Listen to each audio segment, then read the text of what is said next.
there are many important advantages of mitosis, but there are some significance which usually highlighted in AS level biology for securing 4 marks question usually. So, mitosis play important role in the growth, replacement of cells or repair of tissue, asexual reproduction because they makes identical copies, and they also play important role in immune response, which you'll be study later on in immunity where the cloning of cells takes place. So, what's the significance of mitosis in the growth, first of all? Mitosis allow growth of multicellular organism from unicellular zygote. Initially, we are in the form of a zygote. When the sperm and egg fuse together, the first cell which is formed from the fusion of two haploid cells is the zygote. Now, zygote have both the genetic material from both the parents, from father in the form of sperm and mother in the form of egg, and the zygote have complete set of genetic information. Now, this zygote start the process of mitosis to divide into two, two into four, four into eight, eight into 16, and so doubling of the cells takes place to makes the tissue, and the further differentiation in the tissues to make the organ and the organ system and then the organism. So it involves in the development of the entire organism. So mitosis play an important role in the growth of organism, even it's a unicellular organism or multicellular organism. So in multicellular organism, not only the entire growth of the organism is controlled by mitosis, but individual organs development also take place by mitosis, like your nails development, your hair, your skin development. We are cutting our hairs and they again growing. This is because of the mitosis at the base in the hair papilla. Similarly, we just cut our nails, but they are again coming out from the skin. This is because at the bottom we have these young cells which are dividing to develop or produce new cells of the nail, and so on. Our skin development also. So not only the entire body growth takes place through mitosis, but each and every organ grow by mitosis. That's why growth may occur over the entire body, as I told you, as in animals, or be confined to certain regions, as in the meristem growing point of the plant. Meristems mean these are stem cells in the tips of the plant's root, tips of the plant shoot, on tips of the plant stem branches. So plants grow from their tips only. Their growth is confined only to their typical part, which may be in the form of bird growing on the tips of the shoots, or maybe on the lateral side of the shoots. So growth may be from the lateral side or from the terminal side, and also from the roots, but not throughout the plant body. However, in animals, we can see the growth entirely in equal proportion throughout the body. So mitosis is one of the big tool to maintain the growth or to involve in the growth of our body and body parts. Second, replacement of cells. This is sometimes confusing, and most of the students use the word repairing of the cells. Keep in mind, cells can never repair.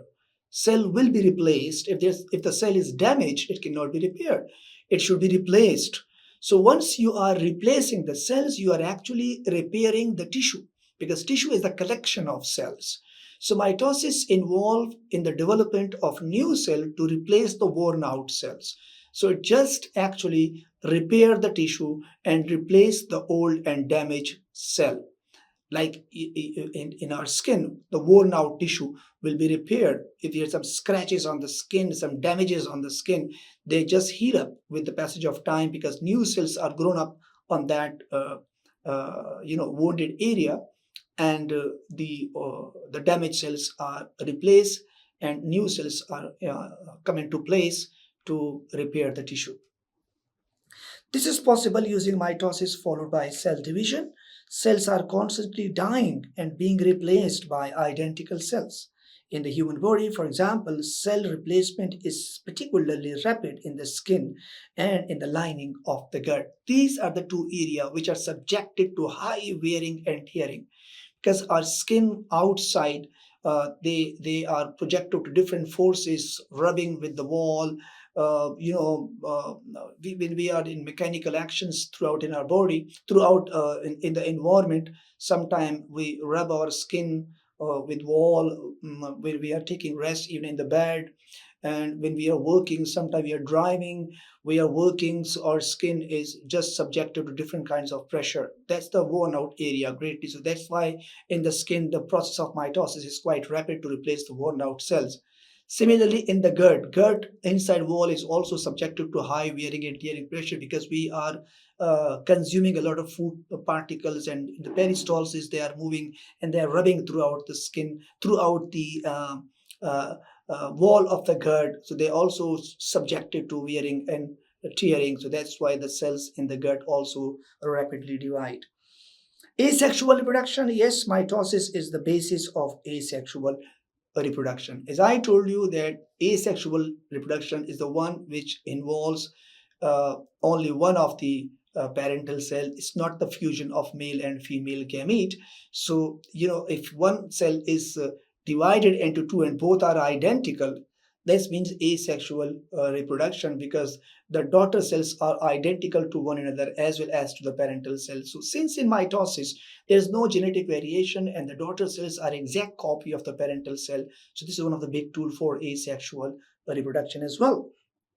So if a farmer have a good quality of the crops and they want to to get the same crop again and again every year, so it will be preferred not to sexually reproduce, not to cross the seeds, not to cross the pollen grains of these flower. Otherwise, some contamination can take place. So they will use asexual method, that every year they get again and again the same crop plants, because in asexual reproduction, uh, the resulting crop plants from the parent plant will be exactly identical, as they have no genetic variation. Mitosis is the basis of asexual reproduction, so the production of new individuals of a species by a single parent organism. The offspring are genetically identical to the parents. This is also one of the big tool for asexual, for mitosis. And finally, immune responses. I told you that cloning of the B and T cells. B cells are very important lymphocyte, and they are involved to produce antibodies through the plasma cells, because they are specialized to plasma cells, and the plasma cells are the only cells in our body which produce antibodies. And antibodies are very important molecule too, which fight against the pathogens like bacteria. It means that if we have a huge proportion of the B cells, we can produce a lot of the antibodies in our body. So first the B cells are multiplied to increase in their number, and then they produce huge concentration of antibodies.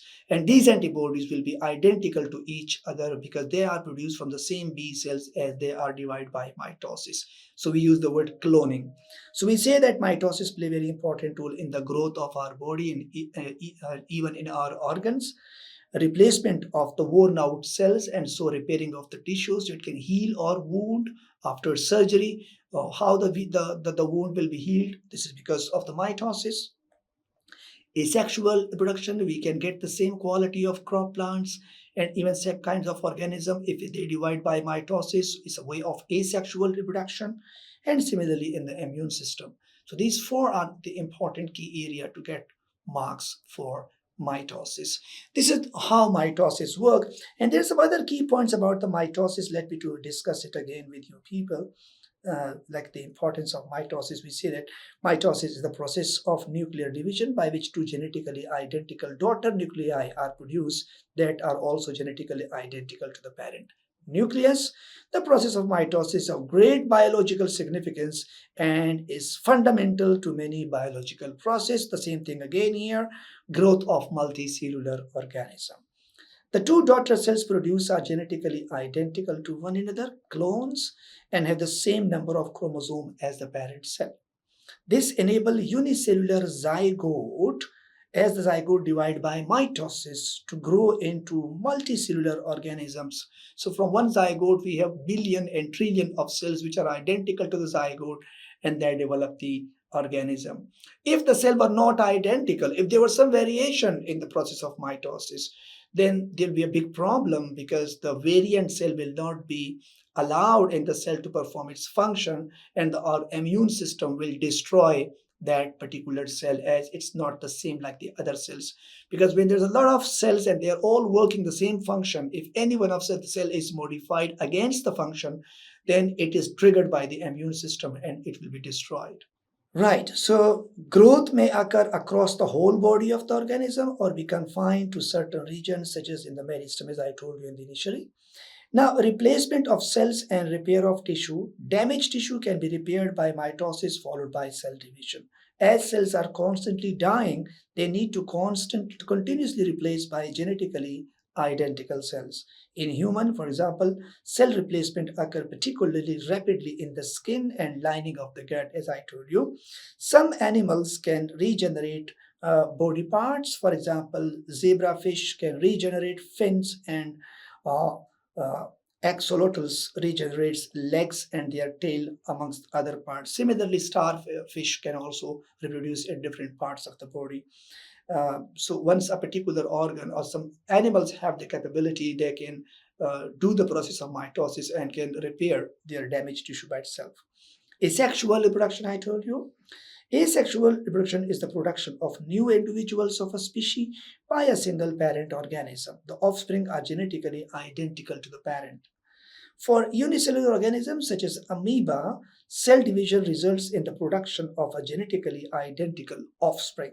Amoeba is a kind of protoctist, is one of the organisms belong to protoctist group, and it's unicellular. So they can divide by mitosis to produce identical offspring. For multicellular organism, as seen in many plant species, new individuals grow from the parent organism by cell division and then detach, bud off from the parent in different ways. Some example of these are budding in hydra and yeast and runners from strawberries. So these are the development of different the development of offspring from the parent plants by the process of mitosis, which is one of the kind of asexual reproduction. This is some of the importance of mitosis uh, in our life and for different biological processes. Now, what about the cell potency? There's another topic which is called cell potency. What is cell potency actually? Let me to discuss you about the cell potency as well. Uh, Cell potency is the ability of a cell to produce other kinds of cell. If one cell is divide and it has the ability to divide different to produce the daughter cells which are specialized into different function, we can say that the potency of this is the potency of the cell. I'm just giving an example. If the bone marrow cell, our bone marrow cell has the potential to produce different kinds of specialized cell. You know that the red blood cell is also formed from the bone marrow. White blood cell is also formed from the bone marrow. Now, in the white blood cell, we have different types of white blood cells. Phagocytes we have. Similarly, lymphocytes we have, B lymphocyte, T lymphocyte, and all these are developed from the bone marrow cell. So bone marrow is a kind of stem cells which has the ability to differentiate into different types of specialized cells. So it has somewhat potency. This is the potency. Has the potential.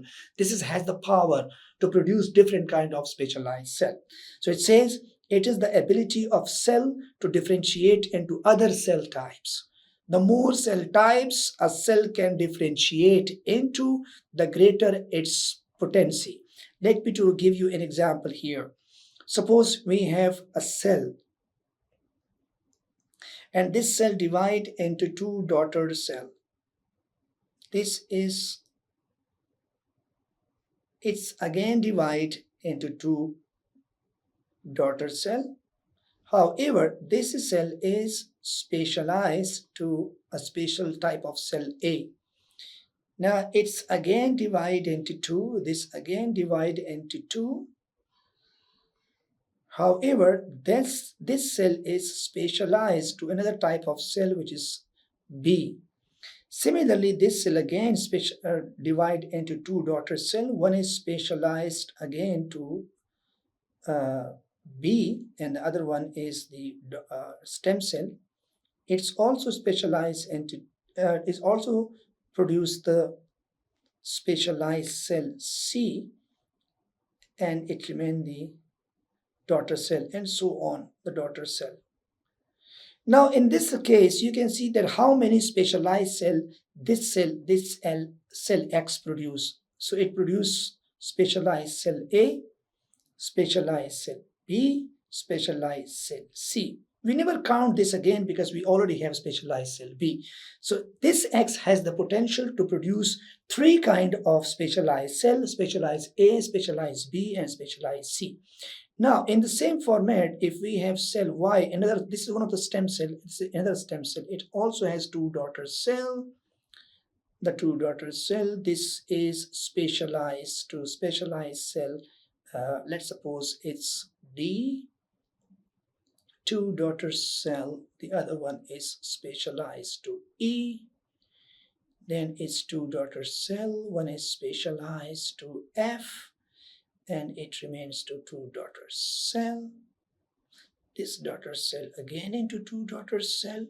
This is divided into specialized cell G, and this is the daughter cells, and again divide into two daughter cells.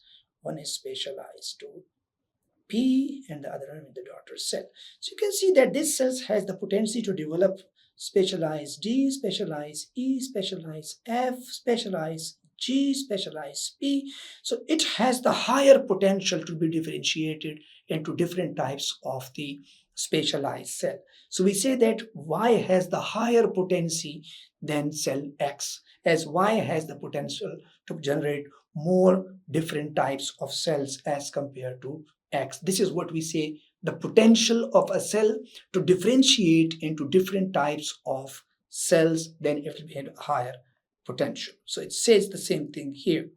It is the ability of a cell to differentiate into other cell types. The more cell types a cell can differentiate into, the greater its potency.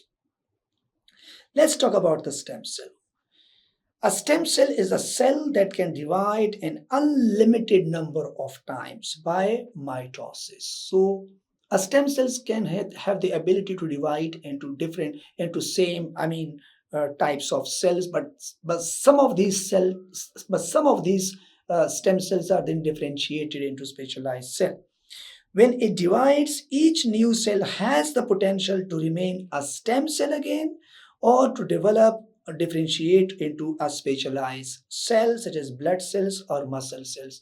So once one of the stem cell divides into two daughter cells, now the daughter cells have the potential to remain the stem cells, or they might have to be differentiated into a specialized cell. But usually it's not possible that both the daughter cell from the stem cell will be differentiated. Otherwise, it will be stop the formation of the stem cell. So it is necessary that at least one of the cell must be stem cells and the other should be differentiated, or it will also be remain the stem cells to increase the number of cells. Because if you convert both the stem cell into specialized cell, and you know that specialized cell cannot be further divided, so you know it will be the end of the cell division. So at least one of the cell must be stem cells and the other will be differentiated. The potency of a stem cell is variable. For example, the highest potency cell is called totipotent. So who is totipotent? Stem cells that can produce any type of cells are called totipotent. Any type means in our body there are more than 200 types of specialized cells we have. And all these 200 specialized cells have been differentiated from the cell which is totipotent. So, each and every specialized cell in our body have been derived from the totipotent cell. So think about that. Which kind of cell will be totipotent? Of course, the zygote, because we have been developed from the zygote. And zygote has the potential to divide by mitosis, and different types of cells are differentiated into bone, into hairs, into muscles, into RBC, into neuron, into your sperm cells, into egg cell. All these cells have been derived from the zygote, because initially we have only one cell, a zygote. We are just made up of one cell, zygote. So all 20, more than 200 kinds of differentiated cells surely will be originated from the bone marrow cell. I mean that, sorry, not bone marrow, the stem cell, and that's the zygote.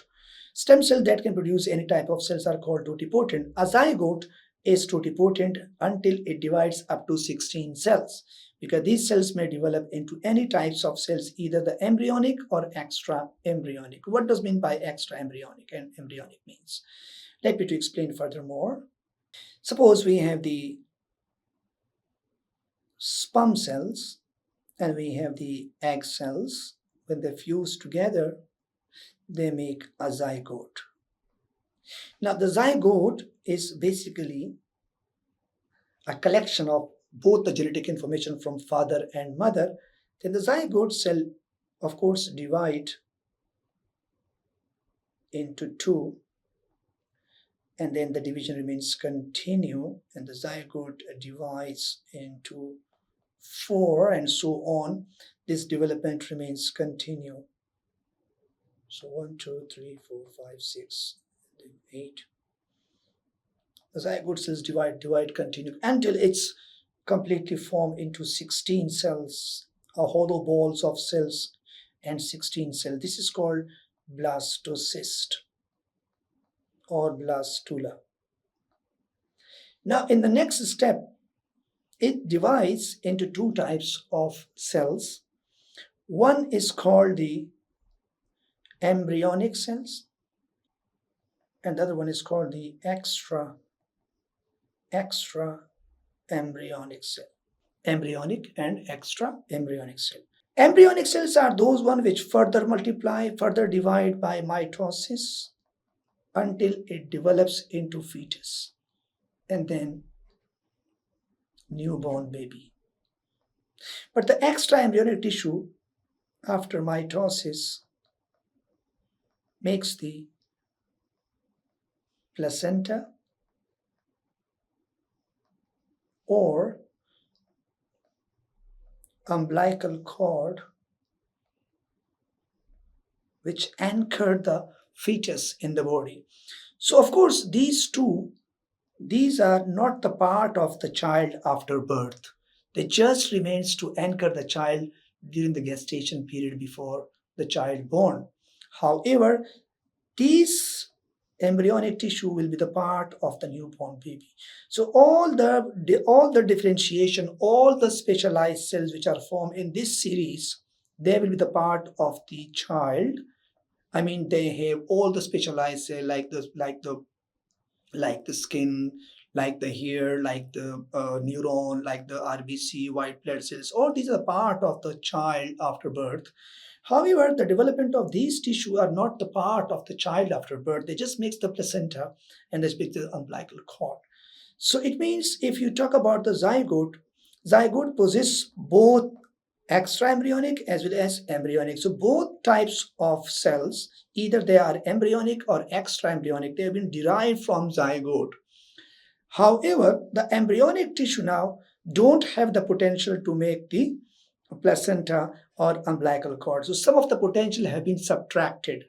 Now, embryonic cells have some lesser potential than the zygote, because zygote has both the potential of the embryonic as well as extra embryonic. But now the extra embryonic have been subtracted, and because it's not will remain continued throughout the life, it remains for some period during the time of pregnancy, and then it will be finished. However, the embryonic will remain throughout the life. So we say that the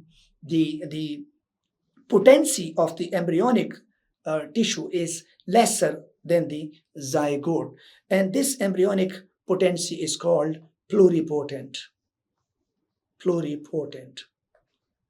and the zygote is called totipotent. So totipotent is the highest level of potency, and pluripotent is the second level of potency. That's cells. So here it says, because these cells may develop into any type of cells. Zygote can be developed into any type of cells, either embryonic tissue of the embryo or extra embryonic supporting tissue to hold the embryo during pregnancy. Now, who is pluripotent? The embryonic stem cells. Now, those stem cells which makes the embryonic part, not the extra embryonic, because the extra embryonic is now finished. Now, the Embryonic stem cells in the blastula, the hollow ball of the cells at the early stage of embryo development, that can form all the cells that will lead to the development of the embryo and later the adult, are pluripotent. I just construct the two root. One is the embryonic and one is the extra embryonic. So I told you that the extra embryonic will not be further remain continue, but this is the embryonic which further differentiated into different types of organs and tissue. So they have the ability to further differentiate, because zygote is only differentiated into two parts. One is the extra embryonic, one is the embryonic. Then the embryonic is further differentiated into different types of uh, specialized cells, different types of stem cells in our body. Each and every tissue and each and every organ in our body must possess the stem cells to replace the worn out cells. So either you're talking about the skin, you're talking about the muscles, you're talking about the liver, even every organ have the stem cells to regenerate the newly formed cell. So pluripotent, the embryonic stem cells that have the potential to develop cells in the young development embryo. And then finally, the multipotent. This is when the birth of the child have been taken place, and now each stem cells in a particular organ is said to be a multipotent. For example, we say that the bone marrow is only confined, is only related to the stem cells in the blood. So bone marrow is only related to those specialized cells which are related to blood.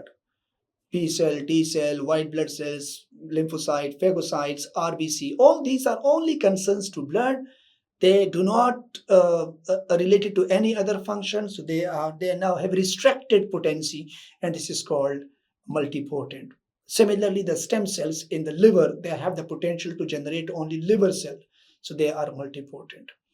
Similarly, the skin cell, they are only related to the development of the skin cells. So each small groups throughout the body, small groups means each group of the stem cell in a particular organ, they are concerns to the multipotent. So the highest level is totipotent, which is the zygote, because each and every specialized cell have been originated from the zygote initially. Then the zygote is making two roots. Zygote divides to make two groups of tissues, the embryonic and the extra embryonic. The extra embryonic also divide by mitosis. The embryonic also divide by mitosis. However, the extra embryonic do not remains continue throughout the life, because they just hold the embryo or fetus during the case of during the period of pregnancy. Now, once the if you remove the extra embryonic tissue and just talk about the embryonic one, so some of the potency has been decreased because one of the group of the cell have been released. Now the remaining one is only the embryonic tissue. So the embryonic tissue is called pluripotent. Pluripotent is the second level of potency just after totipotent with the zygote. Then the pluripotent means all type of stem cells in the individual fetus. So once the fetus is going to grow after birth, then each stem cell start its working in different parts of the body. The one which is confined to the bone marrow, some are working in the brain, some are working in the blood, in the skin, some are working in the liver. So they have different areas where the stem cells are working. So each group of the stem cell in each organ is called then multipotent, and it is only restricted to a limited organ, so the potency is further decreased. The embryonic stem cells that already have lost some potency further loses its potency and only able to produce few types of cells. Such cells are described as multipotent. For example, stem cells of the bone marrow that can replicate many times but only develop into blood cells like RBC, monocyte, neutrophils, and lymphocytes, and not other types of the specialized cell like the sperm cell, like the egg cell, uh, like the melanocyte cells. So they are not concerned uh, uh, to the bone marrow, which is the multipotent. So hopefully you got the idea about the cell potency. So to sum up, we can say that cell potency is the ability of a cell to produce many different types of cells, that specialized cell. So which cell has the highest potential to differentiate into many types of cells. Of course, zygote, because the story started from zygote. This is the only zygote which is developed into billion and billion of the identical cells. So zygote has the highest potential, and that's called the totipotent. And what the zygote has been divided initially after first two types of groups of tissue will be formed. One the embryonic, one is the extra-embryonic. The extra-embryonic is limited one. It will be disintegrated, so it doesn't have any potential. But the embryonic one have the multipotent, have the pluripotent, lesser potential than the zygote or totipotent, because they just have to produce the embryonic cells, and some of the cells have been subtracted like the extra embryonic. And after birth, each organism, each newborn baby have different types of stem cells in their organs, and each organ is only restricted to particular number of cells to be developed, and that's called the multipotent. So I think you have got the idea, and this is the end of today's lecture. In the next video, I'll tell you the most important topic, and that's the carcinogenic and mutagenic substances which cause to cancer. So how cancer is related to this chapter, I mean mitosis. What is the role of cell division in cancer? It will be discussed in detail, and then I'll tell you about some relationship between mitosis and meiosis, and that will be the end of the chapter. So stay with us. See you in the next lecture.